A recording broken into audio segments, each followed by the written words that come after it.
Kemudian diperlihatkan bajak laut rak datang ke God Valley. Dilihatkan Kaido, Shiki, Charlotte, Lin, dan lainnya di sana. Sementara itu, Monkey D. Garp juga dikirim ke sana untuk menemui mereka. Diperlihatkan juga salah satu kru bajak laut rak lainnya yakni Gloriosa yang berasal dari Amesan Lily. Dalam turnamen budak tersebut terdapat sebuah peti yang akan diberikan kepada pemenang yang ternyata berisikan buah iblis.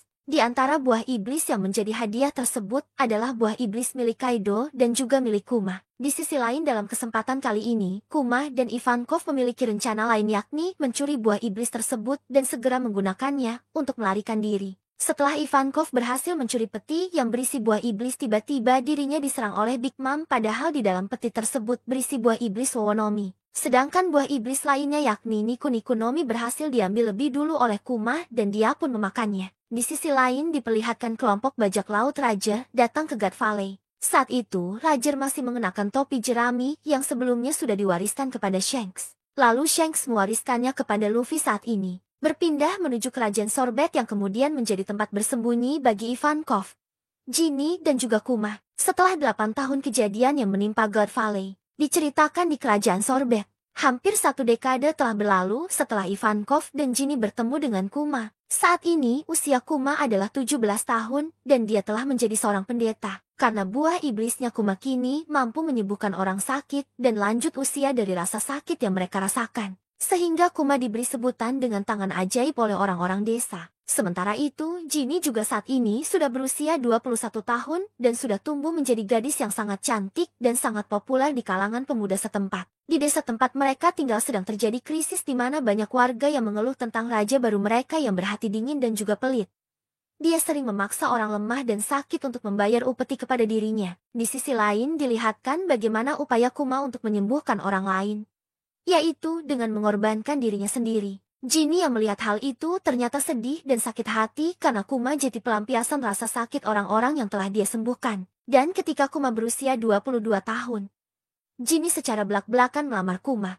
Namun Kuma menolak lamaran tersebut. Kuma tak ingin kejadian yang sama di masa lalunya membuat Ginny sengsara karena menikah dengan ras yang benci pemerintah dunia. Kuma kemudian mengubah topik pembicaraannya, yaitu bercerita tentang Dragon dan pasukan kebebasannya. Dalam percakapan tersebut Kuma menyampaikan bagaimana Dragon yang sangat dia kagumi adalah seorang yang berani yang memiliki rasa keadilan. Oleh karena itu, Kuma ingin menjadi seperti Dragon dan berlayar di lautan luas untuk menyelamatkan banyak orang. Di sisi lain, Kuma menemukan tentara raja menculik rakyatnya yang mengklaim jika mereka bisa menggunakan rakyat tersebut dengan sesuka hati karena undang-undang yang berlaku di sana. Undang-undang tersebut adalah membagi kerajaan menjadi 2 bagian, yaitu membuang tanah selatan yang terabaikan di mana para orang tua dan juga miskin tinggal di sana. Sedangkan wilayah utara sangat makmur. Selanjutnya Kuma dan Ginny akhirnya dipenjara karena protes dengan kebijakan tersebut. Namun tanpa diduga tentara kebebasan revolusioner membebaskan mereka. Pasukan tersebut dipimpin oleh Dragon dan Ivankov yang kemudian meminta mereka untuk bergabung dan mengubah dunia. Akhirnya Kuma dan Ginny setuju untuk bergabung dengan mereka. Namun Dragon menyadari jika mereka kekurangan sumber daya dan dana yang diperlukan yang kemudian membuat Kuma pada akhirnya kembali merawat gerejanya yang terletak di tanah selatan. Setelah bertahun-tahun Ginny berhasil naik pangkat menjadi anggota angkatan darat di pasukan revolusioner. Dia sangat bersemangat untuk bergabung dengan pasukan Kuma keesokan harinya dalam misi yang sangat penting. Namun sayang markas tentara revolusioner mendapatkan informasi jika Ginny telah diculik. Hal ini kemudian membuat Dragon dan seluruh pasukan revolusioner khawatir dan bertanya-tanya mengenai siapa musuh mereka kali ini. Mereka akhirnya harus terus melakukan rencana tanpa adanya salah satu pemimpin kunci mereka yaitu Ginny. Ginny diculik dan akan dijadikan istri oleh Tenryubito. Seluruh pasukan tentara revolusioner yang bersama dengan Ginny juga sudah dimusnahkan dalam serangan mendadak pemerintah dunia. Pasukan revolusi dan juga Kuma kemudian menjadi semakin ganas dalam pertempuran setelah mengetahui kabar tersebut.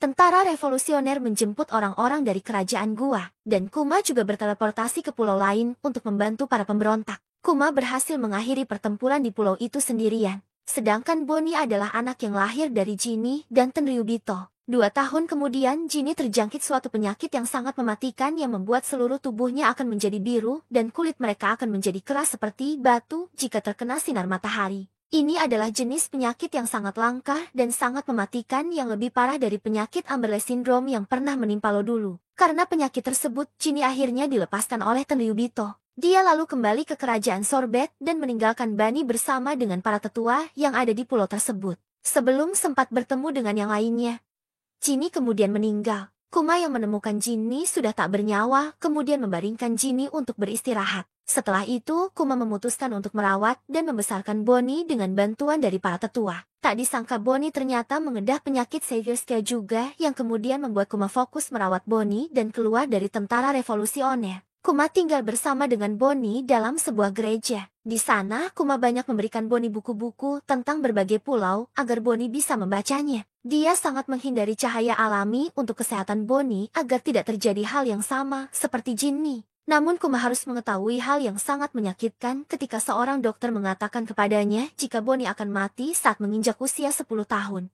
Bonnie mendengar percakapan tersebut namun dia salah paham dengan percakapan tersebut. Dia malah mengira jika dirinya akan sembuh ketika berusia 10 tahun. Sementara Kuma yang melihat kebahagiaan Bonnie tersebut tidak mampu untuk menyampaikan yang sesungguhnya kepada Bani. Sementara itu mantan Raja Sorbet kembali ke kerajaan Sorbet lalu menghabisi warga yang ada di sana. Dan warga di sana kemudian berbondong-bondong untuk meminta bantuan Kuma. Raja Bekori mendengar berita mengenai apa yang dilakukan oleh kerajaan gua di sana yakni membakar Great Terminal. Sehingga dia kemudian melakukan hal yang sama di kerajaan Sorbet dengan membakar desa-desa dan juga menembak orang-orang yang melakukan protes. Kuma yang mengetahui hal itu kemudian marah dan menghancurkan istana dan mengalahkan Raja Bekori sendirian. Kuma kemudian menjadi raja baru di kerajaan Sorbet atas permintaan rakyat di sana. Namun dirinya ternyata masih tinggal di gereja dan yang menjalankan kerajaan Sorbet adalah Raja Bodog. Suatu hari, Bonnie diketahui memakan buah Toshi-Toshinomi namun tidak secara sengaja. Raja Bulldog kemudian membawa berita buruk kepada Kuma jika mantan Raja Bekori melarikan diri lagi dan saat ini pemerintah dunia malah berada di pihaknya. Pemerintah dunia membantu Bekori agar bisa kembali merebut kerajaan Sorbet.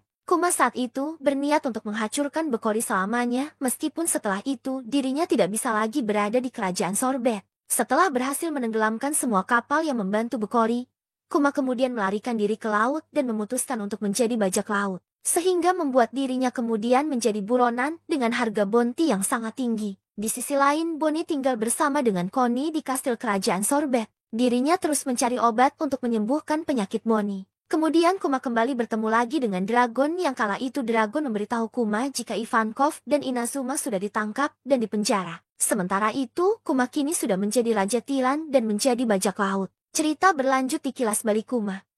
Kizaru beserta anak buahnya datang ke markas Dr. Vegapunk. Markas lainnya yang terletak di Panghazer telah meledak yang terjadi secara misterius. Saat itu, Kizaru membawa Dandan Musi Saint Saren kepada Dr. Vegapunk. Yang mana inti dari pembicaraan tersebut adalah meminta agar Dr. Vegapunk mau membuat Kuma dijadikan sebagai bahan percobaan alias senjata dari manusia yang berbentuk pasifista. Meski pada awalnya Dr. Vegapunk tidak menyetujui hal tersebut lantaran dia sama saja dengan menghabisi nyawa manusia.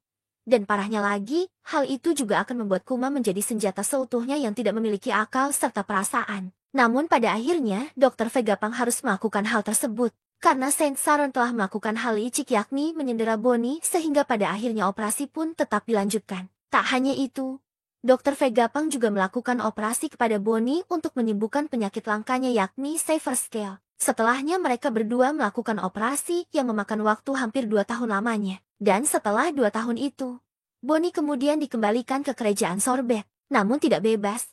Karena dirinya selalu diawasi oleh utusan pemerintah dunia tanpa sepengetahuannya. Dan Kuma juga kembali ke sana namun dirinya hanya sebentar. Karena dia hanya mengantar Bonnie untuk dititipkan kepada orang-orang kepercayaannya. Kuma berjanji kepada Bonnie akan kembali menemuinya setidaknya setahun kemudian. Namun di sini Kuma sangat sadar jika hal itu tidak akan mungkin bisa terjadi. Karena setelah ini dirinya pasti akan melupakan segalanya dan menjadi senjata bagi pemerintah dunia. Bonnie yang masih kecil tidak tahu mengenai hal itu. Dirinya hanya mempercayai janji ayahnya tersebut. Setelah itu Kuma pun kembali. Di sini dia pada akhirnya bergabung menjadi anggota Shichibukai yang sempat membuat Shichibukai lainnya terkejut dengan kedatangan Kuma kali ini. Kuma kemudian menuliskan surat kepada Bonnie dan mengatakan keadaan Kuma yang saat ini masih berlayar dan dalam keadaan baik-baik saja. Setelah itu, Kuma mengirimkan surat tersebut dengan sangat hati-hati. Kemudian Kuma tinggal di desa Luffy yaitu berada di desa Fuchsia. Cerita berlanjut dengan memperlihatkan kampung halaman Luffy pada 3 tahun yang lalu di Gunung Kolubo kerajaan Goa East Blue. Saat itu Kuma tengah memperhatikan ada seorang anak kecil tengah berlatih dan meneriakkan kata Gomomo X. Dia juga telah menghancurkan batu berukuran besar yang membuat harimau dan buaya yang sedang berlatih dengannya menjadi ketakutan. Saat itu Kuma teringat obrolannya dengan dragon di kapal. Kuma beranggapan jika dragon sangat mengenal pulau itu. Kuma mengatakan kepada dragon jika dirinya pernah bertemu dengan seorang anak muda di desa tersebut. Namun tiba-tiba dragon menghentikan ucapan Kuma dan mengatakan jika anak adalah titik kelemahan orang tua mereka. Kuma sangat terkejut mendengar hal itu dari dragon. Dia pun kemudian meminta maaf kepada dragon serta berusaha untuk melupakan apa saja yang pernah dia lihat. Kembali lagi ke bagian ketika Kuma masih terus mengawasi latihan Luffy. Saat itu Luffy berusia 16 tahun. Saat sedang asyik mengamati Luffy, tiba-tiba saja ada panggilan yang kemudian membuat Kuma tiba-tiba saja menghilang dengan cepat. Luffy saat itu juga sadar jika ada seseorang yang mengamati latihannya dan berniat untuk mengalahkannya. Ternyata saat itu Kuma mendapatkan panggilan dari pemerintah yang memerintahkan Kuma untuk menghajar bajak laut yang telah menjarah kapal milik pedagang. Kuma lalu melaksanakan tugas tersebut dengan sangat cepat dan mudah. Setelah itu dirinya menuliskan surat untuk Bonnie dan mengatakan jika dunia luar sangatlah indah dan juga dia sangat ingin melihat wajah Bonnie. Dan Bonnie juga merindukan ayahnya setiap hari. Sehingga dia selalu menunggu kiriman surat dari Kuma di kerajaan Sorbet. Ternyata setiap surat yang dikirim oleh Kuma dibaca oleh Alpha yang merawat Bunny. Alpha selalu membaca surat-surat tersebut dan merasa sangat sedih sehingga dia kemudian menyobek surat-surat itu. Lalu Alpha masuk ke dalam kamar Bonnie dan menyuruhnya untuk meminum obat. Meskipun sangat pahit, Bonnie tetap harus meminumnya karena obat tersebut sangat manjur. Padahal yang diminum Bonnie itu bukanlah obat, namun placebo atau obat kosong rasa jeruk. Cerita kemudian berpindah ke laboratorium dari Egghead. Saat itu, kepala Vegapunk sudah tidak besar lagi karena dia telah memotongnya dan menanamkan apel separuh di atasnya. Saat itu, Vegapunk juga telah selesai membuat kloningan Stussy yang nantinya akan menjadi anggota CP0. Dia kemudian melakukan proses selanjutnya kepada Kuma, yaitu memulai proses penghilangan sifat manusia pada otak Kuma saat itu. Di sisi lain, Kuma tetap menuliskan surat kepada Bonnie yang tanpa diketahuinya jika surat-surat tersebut tidak pernah sampai kepadanya. Di tempat lain, saat ini di kerajaan Sorbet sedang dalam keadaan bersukacita karena mereka tengah mengadakan pesta ulang tahun untuk Bonnie. Di saat semua orang sang terlelap karena kelelahan berpesta, Bonnie kemudian diam-diam menggeledah gereja untuk memastikan jika dia akan menemukan surat dari ayahnya. Namun sayang Bonnie tak kunjung menemukannya. Adegan kemudian berpindah ke markas pasukan revolusi di Batigo, yang mendengar kabar jika Kuma telah menyelamatkan pasukan revolusi yang tengah terdesak oleh angkatan laut. Namun Kuma kemudian langsung menghilang tanpa mengatakan apapun. Sehingga Dragon beranggapan pasti Kuma memiliki alasan tersendiri mengapa dirinya melakukan hal itu. Di sisi lain di kerajaan Sorobet terdengar kabar yang menggembirakan. Hal itu karena Bonnie sudah dinyatakan sembuh dari sakitnya dan juga permata biru yang ada di wajahnya juga telah menghilang. Namun Alpha masih tidak mengizinkan Bonnie untuk pergi kemanapun meskipun dirinya telah sembuh. Connie saat itu menyadari jika Alpha adalah utusan pemerintah dunia, karena dirinya telah mengetahui rahasianya setelah mereka keceplosan saat mabuk dalam pesta. Oleh karena itu, Connie juga tidak percaya jika selama ini Kuma tidak pernah mengirimi Bonnie surat. Sehingga Connie berinisiatif agar Bonnie bisa kabur. Connie kemudian menyuruh Bonnie pergi ke dermaga dan berlayar bersama Gyogyo, Toh, Potato dan lainnya untuk mencari keberadaan Kuma. Akhirnya Bonnie bisa melarikan diri atas bantuan Connie dan juga Gyogyo. Alpha yang mengetahui hal itu sangat marah dan pergi ke dermaga untuk mencari keberadaan Bonnie. Alpha kemudian melompat untuk bisa sampai ke kapal Bonnie. Namun hal itu bisa diatasi oleh Bonnie yang memukul Alpha dengan tangan besarnya yang mirip dengan mode Gigandi milik Luffy. Akhirnya Bonnie bisa selamat dari belenggu Alpha dan juga pemerintah dunia. Setelah itu, berita mengenai kaburnya Bonnie sampai kepada pemerintah dunia, yang kemudian membuat kapal Bonnie Jetty terkenal dan menjadi bajak laut yang sangat dicari. Cerita berlanjut dengan diperlihatkan peristiwa di Trailer Bark, Sabaody dan Submit World dari sudut pandang Kuma. Saat itu, Kuma juga pernah mengatakan kepada Dr. Vegapunk jika Luffy adalah orang yang akan menjadi penyelamat dunia dan dia sangat meyakini hal itu. Semula Dr. Vegapunk tidak setuju untuk menghapuskan kepribadian dan ingatan Kuma secara menyeluruh. Namun Kuma bisikeras agar Dr. Vegapunk melakukannya. Dr. Vegapunk tidak bisa menolak hal itu. Dia kemudian setuju untuk menghapuskan semua ingatan Kuma dan menyimpannya di Popo Bubble. Sebelum melakukan operasi, Kuma mengatakan sesuatu kepada Dr. Vegapunk. Kuma meminta kepada Vegapunk agar mengucapkan selamat ulang tahun yang ke-10 kepada Bonnie atas namanya yang kemudian sukses membuat Dr. Vegapunk ikut menangis. Dr. Vegapunk sangat tersantu dengan pengorbanan Kuma. Menurutnya, kematian Kuma akan membuat semua orang yang menyayanginya sangat sedih. Cerita berlanjut pada masa sekarang di mana Bonnie tidak berdaya berada dalam cangkraman Gorosa Saron raksasa. Gorosa Saron juga semakin membuat Bonnie sedih karena dirinya lah yang telah membuat keluarga Kuma mengalami nasib yang malang. Sehingga membuat Bonnie semakin membenci Saron. Fakta lain juga terungkap jika ternyata Gorosa Saron pernah melakukan uji coba atau suatu eksperimen terhadap juri Bani di masa lalu. Sehingga terungkap jika semua kekuatan yang dimiliki oleh Bonnie saat ini adalah hasil dari eksperimennya. Bonnie semakin membenci Saron dan terus berusaha melawannya dengan semua kekuatannya. Namun sayang Bonnie sudah tidak sanggup lagi menghadapi Saron saat ini. Di tengah-tengah kebimbangan Bonnie, tiba-tiba semua menjadi kacau setelah sosok Kuma datang di tengah-tengah pertempuran itu. Saron yang melihat hal itu juga sangat terkejut. Kuma tidak bisa dihentikan oleh siapapun di sana. Kemudian Bonnie menyadari jika ayahnya telah datang dan terus memanggil ayahnya tersebut. Saturn sangat terganggu dengan kebisingan itu dan melempar Bonnie hingga Bonnie terjatuh. Kuma yang melihat hal itu kemudian segera meraih Bonnie dan melindunginya dari serangan Saron selanjutnya. Kuma sangat marah melihat Saron, dan hal itu sukses membuat Saron sangat heran sekaligus terkejut melihat apa yang telah Kuma lakukan. Saron dan juga Vegapunk sangat kebingungan karena melihat Kuma masih bisa bergerak bebas padahal tombol save distract telah ditekan. Dan juga masih membingungkan bagaimana Kuma bisa tahu jika Bonnie berada di Pulau Egghead. Kuma akhirnya terlibat pertarungan dengan Saron yang membuat Saron akhirnya terempas dan tertimpa reruntuhan. Sementara semua orang juga tidak menyangka karena baru kali ini ada seseorang yang bisa melawan salah satu Gorosei yang sangat kuat. Sementara itu, Bonnie kemudian memeluk Kuma dan mengucapkan kata terima kasih kepada ayahnya. Bonnie juga mengatakan jika dirinya sudah melihat semua masa lalu Kuma, serta sudah mengetahui bagaimana wajah cantik ibunya. Saturn kemudian bangkit dan hendak menyerang Kuma dan Bonnie, namun dihentikan oleh Sanji. Kizaru yang melihat hal itu kemudian merasa takjub dan heran dengan semua perkembangan topi jerami yang semakin kuat. Sementara itu, dia juga kemudian bangkit dan hendak membantu Saron karena dirinya menyadari jika kini situasi semakin sulit apalagi setelah datangnya Kuma. Saron kemudian sangat marah.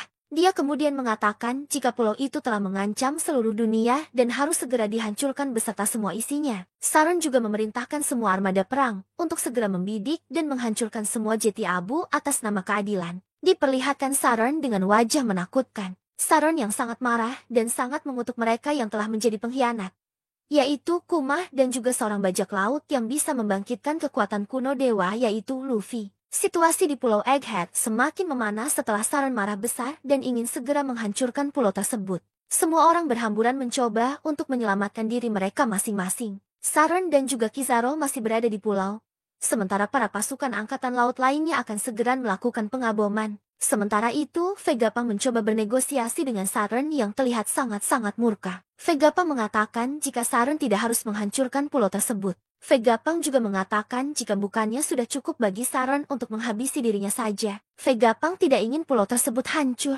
karena di sana terletak banyak sekali penelitian yang jika dihancurkan, maka akan membuat ilmu pengetahuan dunia tertinggal 100 tahun. Namun sayangnya Saten tidak mau menerima pernyataan Vegapunk tersebut. Dia ternyata mencurigai Vegapunk yang telah berkhianat dengan pemerintah dunia dan sedang berusaha untuk menutupi sesuatu. Apalagi setelah melihat bagaimana Kuma bisa berbalik menyerang Saron dan angkatan laut lainnya padahal Vegapunk telah bersumpah jika dirinya sudah melakukan operasi kepada Kuma seutuhnya supaya dia tidak memiliki ingatan apapun. Saron masih marah kepada Vegapunk dan mengatakan jika kemajuan tidaklah diperlukan bagi dunia. Vegapunk lalu menyebutkan jika ini semua demi kemanusiaan. Namun sayangnya Saron masih saja tidak peduli dan tidak mau menghentikan pengeboman. Vegapunk semakin terpuruk, apalagi setelah Saron mengatakan jika dirinya telah melenyapkan kapal yang membawa beberapa orang yang lolos dari Egghead kemarin. Saron beranggapan jika bisa saja salah satu di antara mereka ada yang mengetahui rahasia mengenai abad kekosongan, sehingga dia kemudian menghancurkannya juga. Saron mengatakan jika semua itu terjadi karena kesalahan Vegapunk juga yang telah menyerat mereka dalam hal ini. Sudah menjadi ancaman dan peringatan bagi siapa saja jika mereka yang melanggar hukum karena melakukan penelitian untuk menggali masa lalu, maka mereka akan segera dilenyapkan oleh pemerintah dunia. Saat ini, semua angkatan laut berhamburan naik ke kapal dan siap untuk proses pengeboman kapal. Di tengah-tengah suasana yang kacau itu,